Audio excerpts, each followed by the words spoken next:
J'adore faire rire depuis toujours. Le 20 mars 2026, la nouvelle tombe. Brutale, silencieuse, presque inattendue. Isabelle Mergo est morte. Les journaux s'emballent, les hommages affluent. Les visages familiers de la télévision française évoquent une femme libre, une voix unique, un talent rare. Mais derrière cette vague soudaine d'émotions, une question dérange. Où était-il avant ? Car pendant des années, Isabelle Mergo avait disparu. Pas officiellement, pas complètement, juste lentement effacée. Moins d'apparitions, moins de rôles, moins d'invitations, comme si l'industrie qui l'avait applaudie avait cessé de la voir. Elle, pourtant, parlait encore. Elle dénonçait, elle dérangeait, elle insistait, mais personne n'écoutait vraiment. Alors, que s'est-il passé ? Isabelle Mergo a-t-elle été oubliée ou volontairement mise à l'écart ? Bien avant les plateaux de télévision, avant les polémiques, avant même que son nom ne circule dans le paysage médiatique français, il y avait une jeune femme à Paris. Rien en apparence ne la destinait à devenir une figure reconnaissable. Pas de beauté classique, pas d'aura fabriquée, pas ce vernis lisse que l'industrie adore tant. Isabelle Mergo n'entrait pas dans les cases. Et peut-être que tout commence là. Dans une ville comme Paris, où l'image compte autant que le talent, elle apprend très tôt une chose essentielle. Pour exister, il ne suffit pas d'être bonne. Il faut être visible. Et pour être visible, il faut déranger. Alors elle observe, elle écoute, elle comprend les règles du jeu, mais elle ne les accepte pas vraiment. Ses débuts, à la fin des années 1970, sont discrets. Des rôles secondaires, souvent comiques, parfois caricaturaux. Elle fait rire, mais on ne la regarde pas. C'est une nuance subtile, et pourtant elle change tout. Car faire rire dans ce milieu, c'est parfois une prison. On vous associe à une fonction, on vous enferme dans un registre. Et Isabelle Mergo devient celle qui amuse. Pas celle qui impressionne, pas celle qu'on sacralise, encore moins celle qu'on protège. Très vite, une forme de distance s'installe. Pas forcément visible, pas officiellement reconnue, mais réelle. Elle n'est pas au centre, elle gravite autour. Et au fil des années, cette position périphérique forge quelque chose en elle. Une manière de parler, une manière de réagir, plus directe, plus tranchante, moins diplomatique. Comme si chaque phrase devait compenser une invisibilité. Comme si chaque mot devait frapper plus fort pour être entendu. Mais dans un univers où tout repose sur les relations, les alliances, les réseaux, ce type de personnalité peut devenir dangereux. Pas immédiatement, pas ouvertement, mais lentement. Car dans le cinéma, à la télévision, à la radio, les portes ne se referment pas toujours avec fracas. Elles se referment en silence. Isabelle Mergo, elle, continue. Elle ne disparaît pas. Au contraire, dans les années 1990, elle opère un virage. Moins de présence à l'écran, plus d'écriture. Un choix qui peut sembler stratégique, presque maîtrisé. Mais est-ce vraiment un choix ? Ou déjà une adaptation ? Elle écrit, elle crée, elle construit des histoires. Là, enfin, elle contrôle quelque chose. Les mots, le rythme, le ton. Et surtout la voix. Car Isabelle Mergo n'a jamais été une artiste neutre. Elle a toujours eu quelque chose à dire. Et parfois, trop à dire. Son arrivée dans l'univers de la radio et de la télévision, notamment aux côtés de Laurent Ruquier, marque un tournant. Pour la première fois, elle n'est plus seulement une silhouette, elle devient une présence, une voix reconnaissable, un ton identifiable. Elle ne cherche pas à plaire, elle ne cherche pas à séduire, elle parle. Franchement, parfois brutalement, souvent sans filtre. Et ça fonctionne. Le public accroche, les émissions gagnent en relief, parce qu'elle dit ce que d'autres n'osent pas dire. Mais derrière cette liberté apparente, une autre réalité se dessine. Car dans ce milieu, dire la vérité ou ce qu'on pense être la vérité a un prix invisible au début, mais qui s'accumule. Chaque remarque, chaque critique, chaque prise de position, comme autant de fissures dans un système qui préfère le consensus. Isabelle Mergo ne joue pas ce jeu-là. Et c'est précisément ce qui la rend unique, mais aussi vulnérable. car à mesure qu'elle s'affirme, une question commence à émerger. Discrètement, sans être formulée clairement. Est-ce qu'elle est en train de construire sa liberté ou de creuser son isolement? Personne ne le dit encore, personne ne l'admet. Mais les signes sont là, dans les silences, dans les regards, dans les invitations qui se font plus rares ou plus conditionnelles. Rien de spectaculaire, rien de brutal. Juste une lente évolution, comme si déjà quelque chose se préparait. Comme si le système, sans confrontation directe, commençait doucement à s'éloigner. Et elle, au milieu de tout ça, continue d'avancer, avec la même énergie, la même franchise, la même intensité, sans peut-être voir que le terrain sous ses pieds est en train de changer. Car dans l'ombre de cette ascension discrète, une autre réalité se dessine, une réalité que peu de gens remarquent à l'époque, mais qui, avec le recul, semble presque inévitable. Et si, dès le départ, Isabelle Mergo n'avait jamais été vraiment acceptée? Et si tout ce qu'elle a construit reposait sur un équilibre fragile, prêt à se briser au moindre faux pas? Il y a un moment où tout bascule. Pas dans le bruit, pas dans un éclat soudain, mais dans une forme de reconnaissance presque inattendue. Isabelle Mergo ne devient pas une star du jour au lendemain. Elle s'impose autrement, par les mots, par les idées, par cette manière bien à elle de regarder le monde et de le renvoyer, sans filtre, au public. Sur les plateaux de radio, notamment aux côtés de Laurent Ruquier, quelque chose se produit, une alchimie. Elle n'est plus seulement celle qui amuse, elle devient celle qui pique, celle qui réagit, celle qui déséquilibre. Sa voix se détache, son ton devient identifiable, et surtout, elle ne joue pas un rôle, elle semble être exactement ce qu'elle est. Dans un univers rempli de discours calibrés, de phrases contrôlées, de sourires stratégiques, cette authenticité devient une force. Le public l'entend, le public la reconnaît, et peu à peu, Isabelle Mergo sort de la périphérie. Elle entre dans le cadre. Mais c'est au cinéma que le véritable tournant arrive. 2005, Je vous trouve très beau. Un film qu'elle écrit et réalise. Un projet personnel, presque intime. Et contre toute attente, le succès est là. Des millions d'entrées, une réception chaleureuse, un public touché. Ce n'est plus une présence secondaire, ce n'est plus une voix parmi d'autres, c'est une signature. Une femme qui a réussi à imposer sa vision dans un milieu réputé fermé. Pendant un instant, tout semble aligné. Le talent, la reconnaissance, la visibilité. Elle n'est plus à côté, elle est au centre. Et avec ce centre vient la lumière. Les invitations se multiplient, les plateaux s'ouvrent, les regards changent. On l'écoute davantage. On la respecte, en apparence, car derrière cette reconnaissance, quelque chose d'autre commence à se glisser, presque imperceptiblement. Isabelle Mergo ne devient pas plus douce avec le succès, elle ne devient pas plus prudente, au contraire. Elle parle plus fort, plus frontalement, comme si la lumière lui donnait le droit de dire tout ce qu'elle retenait jusque-là.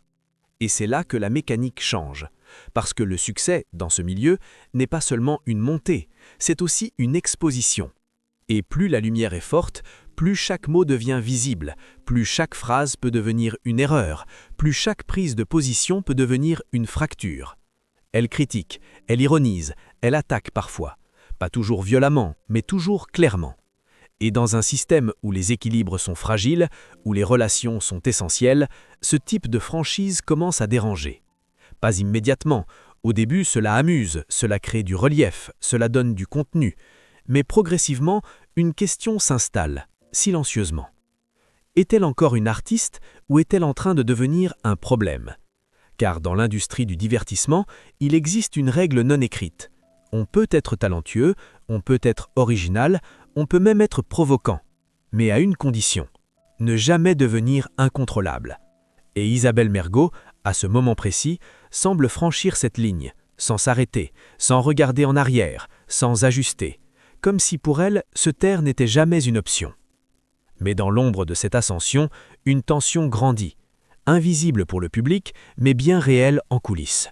Les regards changent légèrement, les réactions deviennent plus froides, les silences plus lourds. Rien ne n'explose, rien ne s'effondre, mais quelque chose se déplace, lentement, subtilement. Comme si, sans confrontation directe, une distance commençait à se créer.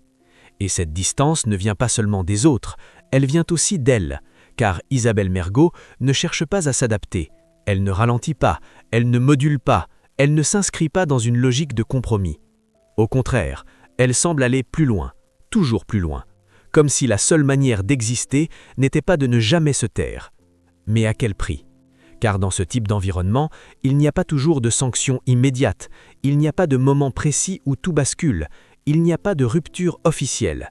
Il y a une accumulation de tensions, de désaccords, de malaise, jusqu'au moment où le système simplement commence à se détourner, sans déclaration, sans conflit ouvert, juste en regardant ailleurs. Et c'est peut-être ce qui rend cette période si particulière, parce qu'en surface, Isabelle Mergo est encore là, elle travaille, elle parle, elle existe, mais en profondeur, quelque chose commence à se fissurer. Un lien invisible, essentiel, celui qui relie un artiste à son industrie. Et quand ce lien commence à céder, il est souvent déjà trop tard pour le réparer. La question à ce moment-là n'est plus de savoir si elle est talentueuse, ni même si elle est aimée, mais si elle est encore désirée. Et dans le silence qui s'installe progressivement autour d'elle, une réponse semble se dessiner, discrète, mais implacable. Alors, est-ce à partir de là que tout commence vraiment à basculer ? Ou bien est-ce que la chute avait déjà commencé, sans que personne ne s'en rende compte ? Il n'y a pas de moment précis où tout bascule. Pas de scandale unique, pas d'événement qui explose à la une. Seulement une série de tensions, des frictions, des confrontations, des mots qui dépassent et qui restent. Isabelle Mergo n'a jamais été une personnalité consensuelle, mais à ce stade de sa carrière, ce n'est plus simplement une question de style, c'est devenu une position. Elle ne s'adapte pas, elle ne compose pas, elle ne joue pas le jeu, et surtout, elle ne se tait pas. Sur les plateaux, à la radio, dans les interviews, elle attaque, parfois directement, parfois avec ironie, mais toujours avec une précision qui dérange. L'un des épisodes les plus marquants survient dans un contexte déjà tendu, la période du Covid. Un climat chargé, divisé, explosif. Les positions se radicalisent, les débats deviennent violents, et Isabelle Mergo, fidèle à elle-même, prend position. Face à Jean-Marie Bigard, humoriste lui aussi connu pour ses prises de parole controversées, elle ne tempère pas. Elle critique, elle contredit, elle attaque frontalement ses idées. Ses mots sont durs, sans filtre, et immédiatement, la réaction ne se fait pas attendre. Les réseaux s'enflamment, les soutiens se divisent, les critiques affluent. Certains saluent son courage, d'autres dénoncent son agressivité. Mais au-delà de la polémique, quelque chose d'autre se joue. Car dans ce type de conflit, il ne s'agit pas seulement d'opinion, il s'agit de position dans un réseau. Chaque mot prononcé crée une ligne, chaque attaque crée une rupture. Et Isabelle Mergo, sans forcément le vouloir, multiplie ces lignes. Puis vient un autre affrontement. Guillaume Meurice, un autre humoriste, un autre ton, un autre univers. Mais encore une fois, la collision est frontale. Elle critique ses propos, elle remet en cause son positionnement. Et une fois de plus, la réaction est immédiate. Débat, tension, clivage. À ce stade, ce n'est plus un incident isolé, c'est un schéma. Isabelle Mergo s'oppose, Isabelle Mergo dérange, Isabelle Mergo divise. Et dans une industrie où l'image est essentielle, cette répétition commence à peser. Car le problème n'est pas seulement ce qu'elle dit, c'est le fait qu'elle le dise, encore et encore, sans retenue, sans calcul, comme si chaque prise de parole était une nécessité, comme si se taire était impossible. Mais dans les coulisses, la perception évolue, lentement. Les discussions changent de ton, les noms circulent différemment. On ne parle plus seulement d'elle comme d'une artiste, mais comme d'une personnalité difficile, imprévisible. Et dans ce type de milieu, ce mot a un poids particulier. Difficile ne signifie pas seulement exigeant, il signifie risqué. Risque d'image, risque de conflit, risque de tension sur un plateau. Et dans un environnement où tout doit rester fluide, où chaque projet repose sur des équilibres fragiles, le risque devient un problème qu'on évite. Pas frontalement, pas ouvertement, mais progressivement. Moins d'invitation, moins de collaboration, moins d'opportunités. Rien d'annoncé, rien d'assumé, juste un glissement. Et au milieu de ce glissement, Isabelle Mergo continue. Elle ne change pas, elle ne ralentit pas, elle ne corrige pas. Comme si elle refusait de voir, ou peut-être comme si elle acceptait déjà les conséquences. Mais jusqu'où? Car derrière ces conflits visibles, une autre histoire commence à émerger, plus trouble, plus ambiguë. Une histoire qui ne repose pas sur des mots, mais sur un silence beaucoup plus lourd, celui d'un souvenir, d'un tournage, d'une expérience que pendant longtemps, elle n'avait jamais vraiment racontée. Il y a des souvenirs qui restent enfouis, pas parce qu'ils sont oubliés, mais parce qu'ils sont trop difficiles à raconter. Pendant longtemps, Isabelle Mergo n'en parle pas, ou très peu, comme si cet épisode n'avait jamais vraiment existé, comme si le simple fait de le nommer risquait de faire tourmenter. Puis, des années plus tard, quelque chose change. Le climat aussi. Le mouvement MeToo a déjà traversé le monde. La parole s'est libérée ailleurs. Des histoires enfouies remontent à la surface. Et soudain, Isabelle Mergo évoque à demi-mot un souvenir, un tournage, celui de PROS. Elle ne donne pas de détails précis, elle ne nomme pas clairement les faits, elle ne désigne personne. Mais les mots qu'elle choisit sont lourds. C'était horrible. J'avais envie de vomir. Des phrases simples, courtes, mais qui laissent une trace. Car ce n'est pas la description d'un simple mauvais souvenir, ce n'est pas la fatigue d'un plateau difficile, ce n'est pas une anecdote légère, c'est quelque chose d'autre, quelque chose de plus trouble, de plus dérangeant. Mais justement, elle ne va pas plus loin. Elle suggère, elle laisse entendre, et puis elle s'arrête. Pourquoi? Pourquoi parler sans tout dire? Pourquoi évoquer sans révéler? Dans ce silence, une tension s'installe, car le public, lui, commence à combler les vides. Certains parlent d'un environnement toxique, d'autres évoquent des comportements inappropriés, mais rien n'est confirmé, rien n'est formel, tout reste dans une zone floue. Et c'est précisément ce flou qui intrigue, parce qu'il ouvre la porte à toutes les interprétations. Était-ce une expérience isolée, un moment difficile amplifié par le temps, ou bien quelque chose de plus grave resté caché pendant des années? Isabelle Mergo, elle, ne développe pas, elle ne transforme pas cette révélation en combat public, elle ne lance pas d'accusations, elle se contente de poser ses mots puis de les laisser suspendus, comme un fragment, comme un indice. Et dans ce type de récit, ce sont souvent les silences qui parlent le plus, car ce qu'elle ne dit pas pèse davantage que ce qu'elle dit. Mais alors, une autre question apparaît. Pourquoi maintenant? Pourquoi évoquer ce souvenir si tard? Est-ce lié au contexte, à cette vague de témoignages qui a encouragé d'autres à parler, ou est-ce plus personnel? Une forme de besoin, de relâchement, comme si après des années de retenue, quelque chose ne pouvait plus rester enfoui. Mais en même temps, elle ne va pas jusqu'au bout, et ce paradoxe interroge. Car dans un monde où certains choisissent de tout exposer, elle choisit de rester à la frontière, entre révélation et silence, entre aveu et retenue. Et cette position n'est pas anodine, parce qu'elle laisse une trace, une ombre, une zone d'inconfort qui s'ajoute à tout le reste, à ses prises de position, à ses conflits, à son image déjà complexe. Comme si à travers ces quelques phrases, elle venait ajouter une couche supplémentaire à une perception déjà fragile. Mais dans l'industrie, ce genre de sujet ne passe jamais inaperçu, même lorsqu'il n'est pas formulé clairement, même lorsqu'il reste flou, parce que le simple fait d'évoquer suffit, et parfois, cela suffit à créer une distance, pas visible, pas officielle, mais réelle. Et à partir de ce moment-là, une impression se renforce, celle que quelque chose ne tourne plus rond, pas seulement autour d'elle, mais dans la manière dont elle est perçue, comme si peu à peu Isabelle Mergo devenait une présence inconfortable, pas à cause d'un scandale précis, mais à cause d'un ensemble, de tensions, de mots, et maintenant de silence.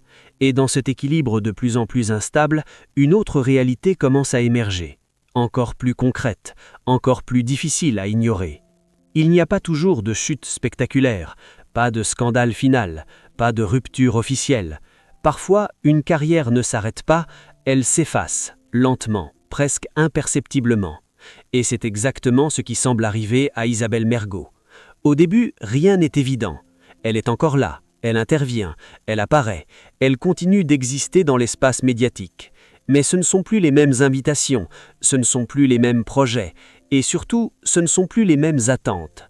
Le téléphone sonne moins, les propositions se font rares, les rôles disparaissent. Pas totalement, mais suffisamment pour que la différence se fasse sentir. Et à ce moment-là, une réalité brutale s'impose. Dans ce milieu, exister ne suffit pas, il faut être demandé. Et Isabelle Mergo commence à ne plus l'être. Elle le dit elle-même, sans détour, sans maquillage. Elle évoque ce sentiment d'être mise de côté, d'être oubliée, comme si du jour au lendemain elle n'entrait plus dans les plans. Ces mots sont simples, mais lourds. Elle parle d'un vide, d'une absence, pas seulement de travail, mais de reconnaissance. Et cette fois, il ne s'agit plus d'un conflit, ni d'un désaccord, c'est quelque chose d'autre. C'est le silence, un silence beaucoup plus violent que n'importe quelle polémique. Car une polémique, au moins, prouve une chose, qu'on existe encore. Mais le silence efface, progressivement, sans bruit, sans explication. Et autour d'elle, l'industrie continue. Les films sortent, les émissions s'enchaînent, les nouvelles figures apparaissent. Le système fonctionne, parfaitement, simplement sans elle. C'est cette absence qui devient la plus frappante, pas pour tout le monde, pas immédiatement, mais pour ceux qui regardent de près. Car Isabelle Mergo n'a pas disparu, elle est toujours là, mais comme en décalage, comme si elle n'était plus connectée à ce monde, qui pourtant avait été le sien. Et face à cette situation, elle ne reste pas silencieuse. Elle parle, elle exprime sa frustration, son incompréhension. Elle ne cache pas son ressenti. Mais ses prises de parole ne changent rien. Ou peut-être pire, elle renforce cette image déjà installée, celle d'une personnalité difficile, d'une femme en conflit avec son propre milieu. Et dans un système qui valorise la fluidité, l'adaptation, le compromis, ce type de profil devient de plus en plus marginal. Alors une question s'impose. Est-ce qu'Isabelle Mergo a été mise à l'écart ou est-ce qu'elle s'est peu à peu coupée elle-même du système ? La réponse n'est pas simple, parce qu'elle se situe probablement entre les deux. D'un côté, une industrie qui évolue, qui change de visage, qui avance sans attendre. De l'autre, une artiste qui refuse de se transformer, qui reste fidèle à elle-même, coûte que coûte. Et entre les deux, une fracture, invisible au départ, mais irréversible. Il y a un moment où le bruit extérieur s'éteint. Les polémiques s'éloignent, les débats se dissipent, les tensions deviennent secondaires. Parce qu'une autre réalité s'impose, silencieuse, implacable. Le corps. On ne sait pas exactement quand tout commence, pas de date précise, pas d'annonce brutale. Seulement des signes, discrets au début, presque invisibles. Une fatigue qui s'installe. Des absences plus fréquentes, des apparitions plus rares. Puis, peu à peu, une évidence. Isabelle Mergo est malade. Un cancer. Le mot circule, sans mise en scène, sans déclaration spectaculaire. Comme si même la maladie restait en retrait. Comme si elle refusait une fois encore d'en faire un sujet public. Mais autour d'elle, quelque chose change. Le rythme ralentit. Les projets s'arrêtent. Les sollicitations, déjà rares, disparaissent presque totalement. Et dans cet espace qui se vide, une solitude apparaît. Pas forcément une solitude physique, mais une solitude médiatique. Une absence. Comme si, une fois sortie du flux, elle cessait d'exister aux yeux du système. Les caméras ne sont plus là. Les plateaux ne l'attendent plus. Les discussions se font ailleurs. Et elle, au milieu de tout cela, affronte autre chose. Quelque chose de plus concret, de plus intime, de plus brutal. La maladie, les traitements, les rendez-vous, les jours qui se ressemblent, le corps qui résiste, puis qui cède. Et dans ce combat, il n'y a plus de public, plus d'applaudissements, plus de réactions. Seulement le temps, lent, lourd, inéluctable. On pourrait imaginer un élan de soutien, une mobilisation, une présence. Mais rien de tout cela n'apparaît vraiment. Pas à grande échelle, pas avec l'intensité qu'on pourrait attendre. Comme si cette phase de sa vie se déroulait en marge, encore une fois. Et c'est là que le contraste devient le plus cruel. Une femme qui pendant des années a occupé l'espace médiatique, qui a parlé, qui a dérangé, qui a marqué, se retrouve en retrait, presque invisible. Et dans cette invisibilité, une question persiste. Était-elle déjà oubliée avant même d'être malade, ou est-ce la maladie qui a accéléré cette disparition? Peut-être les deux. Peut-être que tout s'est superposé. Une carrière en déclin, une image complexe, et maintenant un corps qui lâche. Et dans ce croisement, il ne reste plus grand-chose. Plus de lutte publique, plus de confrontation. Seulement un combat silencieux. Un combat que personne ne filme, que personne ne commente. Un combat réel. Et dans ce silence, une autre forme de vérité apparaît. Dépouillée, brute. Car à ce stade, il ne s'agit plus de réputation, ni de carrière. Il s'agit de fin, d'un temps qui se réduit, d'un espace qui se referme. Et dans cet espace, Isabelle Mergo est seule. Pas totalement, mais suffisamment pour que l'impression persiste. Celle d'une femme qui, après avoir été exposée, se retrouve face à elle-même. Sans filtre, sans public, et peut-être, pour la première fois, sans masque. Mais pendant que ce combat se déroule dans l'ombre, le monde extérieur continue. Indifférent, occupé, en mouvement. Jusqu'au moment où tout s'arrête, brutalement. Le 20 mars 2026. Cette fois, il n'y a plus de doute, plus de rumeurs, plus de silence. L'information est confirmée. Isabelle Mergo est morte. Et soudain, tout revient. Les médias se réveillent, les réseaux s'animent, les visages connus prennent la parole. Des messages apparaissent partout. Une femme libre, un talent unique, une personnalité inoubliable. Les mots sont forts, respectueux, parfois même admiratifs. Comme si en quelques heures, tout le monde se souvenait. Comme si son absence, jusque-là presque invisible, devenait d'un coup évidente. Les plateaux télé évoquent sa carrière, ses films, ses interventions. On rediffuse des images, des extraits, des moments. On rit à nouveau de ses répliques, on salue son courage, on souligne sa différence. Mais derrière cette vague d'hommage, une sensation persiste. Un léger décalage. Car cette reconnaissance arrive maintenant, pas avant. Pas pendant ces années où elle parlait de son isolement. Pas lorsqu'elle exprimait ce sentiment d'être mise de côté. Non, maintenant, après sa mort. Et c'est là que le contraste devient le plus supportable. Une femme qui, de son vivant, évoque une forme d'abandon, de l'autre une industrie qui, une fois qu'elle disparaît, semble redécouvrir son importance. Comme si deux réalités coexistaient. Une silencieuse, invisible pendant des années, l'autre bruyante, collective, après sa disparition. Et entre les deux, un vide. Un vide que rien ne peut combler. Car aucun hommage, aussi sincère soit-il, ne peut revenir en arrière, ne peut réparer le silence, ne peut répondre à ce qui n'a pas été fait. Et au milieu de tout cela, une dernière image s'impose. Pas celle des plateaux, pas celle des rires, mais une femme seule. Face à elle-même, face à son corps, face à une fin qu'elle savait inévitable, sans bruit, sans projecteur. Et c'est peut-être là que réside la véritable fracture. Pas dans les conflits, pas dans les polémiques, mais dans cet écart. Entre la lumière d'avant, le silence pendant et le bruit après. Alors que reste-t-il vraiment? Une carrière? Des souvenirs? Des images? Ou bien encore une question plus dérangeante? Isabelle Mergo a-t-elle été célébrée pour ce qu'elle était ou seulement pour ce qu'elle représentait une fois disparue? Le 20 mars 2026. Cette fois, il n'y a plus de doute, plus de rumeurs, plus de silence. L'information est confirmée.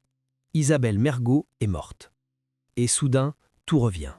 Les médias se réveillent, les réseaux s'animent, les visages connus prennent la parole.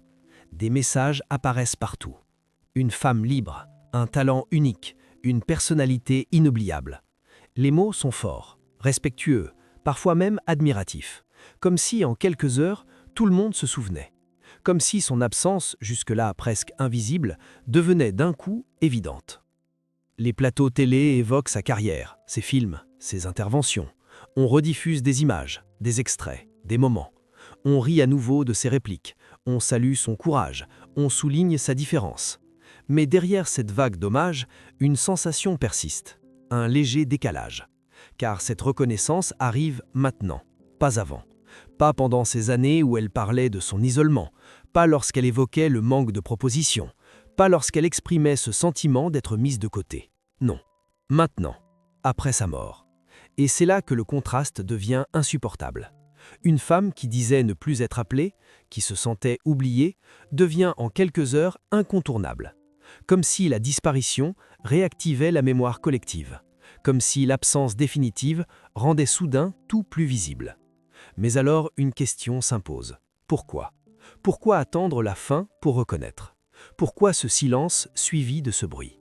Certains diront que c'est toujours ainsi, que la mort amplifie, qu'elle rassemble, peut-être. Mais dans ce cas précis, le malaise reste, parce que l'écart est trop grand, trop brutal. D'un côté, une femme qui, de son vivant, évoque une forme d'abandon, de l'autre, une industrie qui, une fois qu'elle disparaît, semble redécouvrir son importance, comme si deux réalités coexistaient. L'une silencieuse, invisible, pendant des années, l'autre bruyante, collective, après sa disparition. Et entre les deux, un vide. Un vide que rien ne peut combler. Car aucun hommage, aussi sincère soit-il, ne peut revenir en arrière, ne peut réparer le silence, ne peut répondre à ce qui n'a pas été fait. Et au milieu de tout cela, une dernière image s'impose. Pas celle des plateaux, pas celle des rires, mais celle d'une femme, seule, face à elle-même, face à son corps, face à une fin qu'elle savait inévitable, sans bruit, sans projecteur. Et c'est peut-être là que réside la véritable fracture, pas dans les conflits, pas dans les polémiques, mais dans cet écart, entre la lumière d'avant, le silence pendant et le bruit après. Alors que reste-t-il vraiment ? Une carrière, des souvenirs, des images, ou bien une question plus dérangeante ? Isabelle Mergo a-t-elle été célébrée pour ce qu'elle était, ou seulement pour ce qu'elle représentait une fois disparue ? À la fin, il ne reste jamais grand-chose. Quelques images, quelques phrases, des souvenirs fragmentés et une impression, celle d'une trajectoire incomplète. Isabelle Mergo n'a pas disparu dans le scandale. Elle n'a pas été brisée par un événement unique. Elle s'est effacée, progressivement, silencieusement, comme si le monde autour d'elle avait continué d'avancer sans jamais vraiment se retourner. Et pourtant, elle était là, présente, lucide, consciente de ce qui lui arrivait. C'est peut-être ce qui rend son histoire si troublante, parce qu'elle ne repose pas sur un drame spectaculaire, mais sur quelque chose de plus subtil, plus proche, plus inconfortable.